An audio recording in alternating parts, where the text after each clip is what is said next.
oleme siis Intrak Eesti Pärnu uues esinduses. Tutvustan teile Manitoud 850. Tegemist on siis MLT seeriaga ehk siis Manitou Loader Telescopic, mis on siis pigem mõeldud põllumajandusse. Mudel on 850, tõstab siis 8 meetrit, maksimaalselt 5 tonni. Mootor on tal Janmar 145 hobujõudu ja Vario pluss käigukast. Premium varustusaste ja antud masinad siis kaaluvad seal kuskil 11 tonni ringis. Manitoul siis hea easy step, lihtne sisse astuda, ei löö jalga ära. Grammeri õhkiste, mugav, käetugi, joystick, kõik liigub kaasa, ergonoomiline, käsi ei väsi. Klaas, ukse klaas siis elektriliselt avatav ja lõpuni välja, ühes tükis kõik. Siit alt leiame hoova, see on siis hüdrokonksu vabastamiseks. Käetugi ja väga mugav. Esiklaas ka, Manitoul kohane siis kõik ühes tükis, väga hea väljavaatega, patenteeritud klaasikaitse. Väljaspool ei sega vaate välja. Kliimaseade või konditsioneer, muidugi võimalik ka ilma selleta tellida masinat, aga meil on laomad kõik tellitud ikkagi konditsioneeriga vähemalt. Rool on reguleeritav. Vasakang tuled, suunatuled, paremalt poolt siis esimene ja tagumine kojamees. Siis siin jõuame nuppude juurde. Siin on olemas siis kohutusnupp, kui midagi juhtub, saab kiirelt välja suretada masina. Automaatne seisupidur on tal olemas, nii kui masin seisma jääb. Jalapidurit kasutades siis tal rakendub seisupidur ka. Ja siis ohutusest möödamineku nupp, mida on vaja kalibreerimisel. Tal on nüüd automaatne rataste asendi seadistus ja lihtne mugav, paneb lukku valitud režiimile järgnevalt rattad ja neid on tal 4, ehk siis on tagumised rattad lukus, otseasendis maanteelsõidurežiim, siis kõik keeravad. Siis külgsuunal liikumine ehk krabikäik ja saab ka eraldi panna tagumised nurga all lukku. Ehk siis on hea, kui ütleme mõne maja äärest puhastate, ei taha vastu maja minna ja järjest niimoodi lasta. Siis sinised nupud hüdroga seotud, saab ette valida hüdro ja taha, et antud masinal on olemas ka taga hüdro väljavõte. Koparežiim, rippuva lasti režiim, automaatselt on tal alati kahvlite režiim. Käigukasti osas saate valida erksama variandi või siis sellise mahedama, mugavama ja põletusnupud. Masinal on hea suur ekraan siis, koos näidikute plokiga näeb ära mootori, pöörlemiskiiruse, jahutusvedeliku temperatuuri, jäätpliu taseme ja kütuse taseme. Ja kas siis seisupidur on peal või mitte. Teiselt poolt me näeme, siin on väiksed täpikesed, need näitavad siis ülekoormust nii-öelda või kui palju on peale laetud massi. Kogu aeg läheb ülespoole ja lõpuks, kui on punases juba, siis läheb lukku. Siis on näha siin ka töötunnid, neid saab seal vahetuda.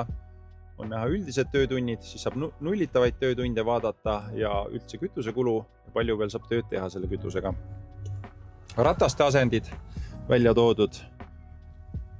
Siis käiguvahetus, kas on käik sees või on neutraalne, kellaaeg ja välised kraadid. Menüü on eestikeelne, väga lihtne ja arusaadav. Siseneme siit, siin on näha siis erinevad valikud. Saab jälle muuta siis kellaaega kuupäeva. Keelt, siis on jõuülejannete all on käsigaas. Siis saab nüüd valida, mis režiimis see käsigaas toimib. Kas ta tõstab siis mootori pöördeid või variaatoril. Ongi see piduritest on olemas. Hüdrosüsteemi alt on kalibreerimised ja testid erinevad. JCM Autopower on ka siin, see on praegu sisse lülitatud. Teeb töö väga mugavaks, tõstab automaatselt masinal pöördeid, kui hakkate joystikuga masti kasutama. Mootori all on stop and start. Siin on siis võimalik sisse välja lülitada ja ajavahemik valida, see on kuni poole tunnini. Masin siis automaatselt seiskub. Ja fan drive, mis on samamoodi poole tunnini, saate valida vahemiku ja siis hakkab automaatselt reverseerima. Ventilaator on üldine info.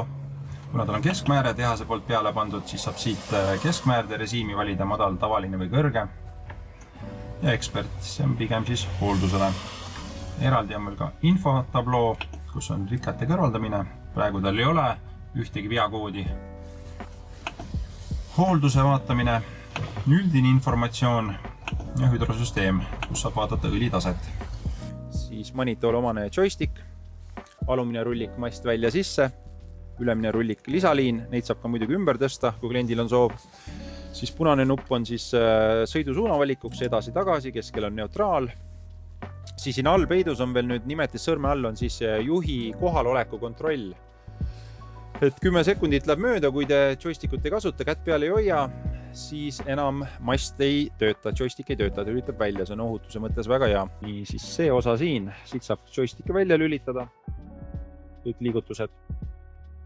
Siis on vilkur katusel, ohutuled ja siin need nupud ja see väike keerlev nupuke, need on kõik siis menüü kasutamiseks, funktsioonide muutmiseks. Praegu nüüd sinised on siis foamileevendusnupud, praegu on automaatika peal. On ka sunniviisiline režiim, kus siis on kogu aeg järgi automaatika peal, võtab ta järgi foamileevendi teatud kiirusel, alles kuskil 4 km tunnis, siis lülitab järgi. Kollased nupud veel lisaks siin toodud välja. See on siis mootori kiiruse salvestamine ja see nupp on kiiruse piiraja sisse lülitame. Panipaik, automaatselt reverseeriv ventilaator, siia vajutades lööb korraks käima selle ja ülemine nupp automaatika peal, siis saab jälle aega valida minutist kuni 30 ja siis ta automaatselt puhastab radiaatorit. Sinised nupud siin siis kahvlite kallutamise välja lülitamine ja hüdrosüsteemi olenevalt siis milline valitud on selle välja lülitamine, et siis see lisaliin ei toimiks. Ja start-stop nupp ehk siis sisse välja lülitamine süsteemile, mis siis automaatselt seiskab masinat. Ja muidugi Manito puhul on väga hea ka see, et siin on võimalik kõiki nuppe ümber tõsta oma ära nägemise järgi, et juhul kui on, ütleme, kasutate pidevalt seda start-stopi nuppu, soovite ettepoole tõsta, siis võib täitsa ta sinna ette display peale panna. Funktsioon ei muutu. Nii, vaatame korra siia katte alla. Siin on siis klaasipesu võimalik lisada ja siis salongi õhu eelfilter.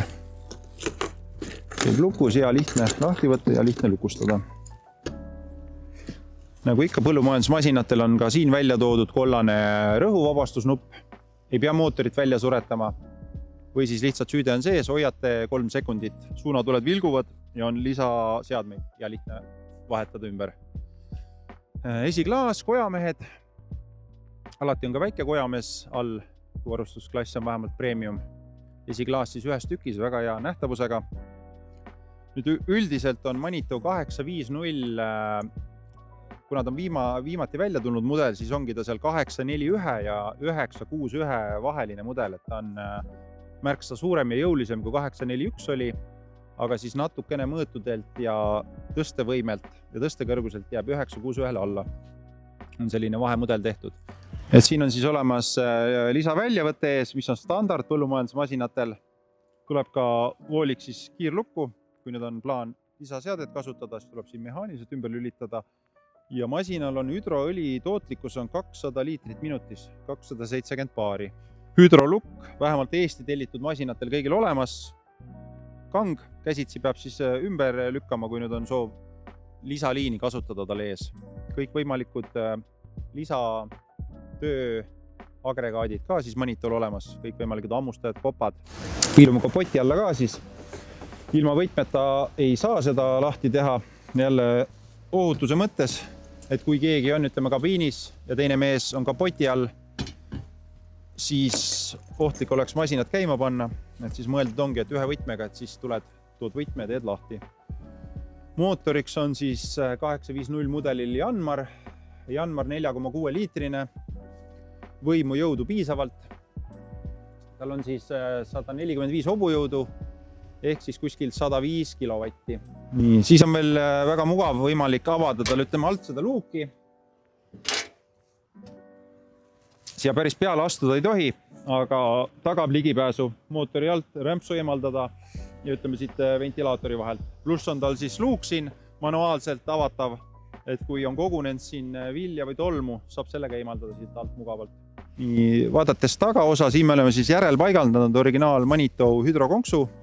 Hüdroväljavõte on olemas siis 2,5 hüdropidurid on olemas elekter taha ja siin ka siis see tagumine luuk on eemaldatav, saab sealt alt ilusti puhastada. siis see kollane, see on nüüd selline tõke, kui mast on üleval, ütleme, jäetaksegi ülesse, siis peab kindlasti selle alla panema, sest kunagi ei tea, kui hüdrosüsteemis tekib mõni mure, võib mast alla kukkuda, alla vajuda. Et see on siis ohutuse eesmärgil. Nüüd kitsastes oludes on võimalik ka eemaldada tagumised tuled külje peale niimoodi, et siis see tagab selle, et neid puruks ei sõida. Aga ikkagi nad peavad olema allasendis, eriti siis tänavasõidul. Ja Manitou poolt paigaldatud tehases keskmääre on peal.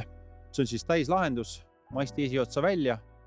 Endal määrimiseks jääb ainult siis spreiga mast, pluss siis tagant luugist ka masti peale. Siis kõik kütuse, AdBlue ja hüdrooli lisamine on ühe luugi alla toodud.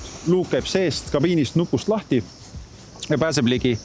On siis diisel, siis AdBlue ja hüdroolipaak.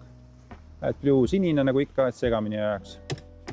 Tehasest tulnud masinal on peal siis poomilevendi koos regenereeruva hüdrosüsteemiga, ehk siis kui nüüd alla laseme masti, siis ta ei koorma hüdrosüsteemi, põhimõtteliselt langeb gravitatsiooni jõul. Tuleb küllaltki kiiresti, samas piisavalt sujuvalt.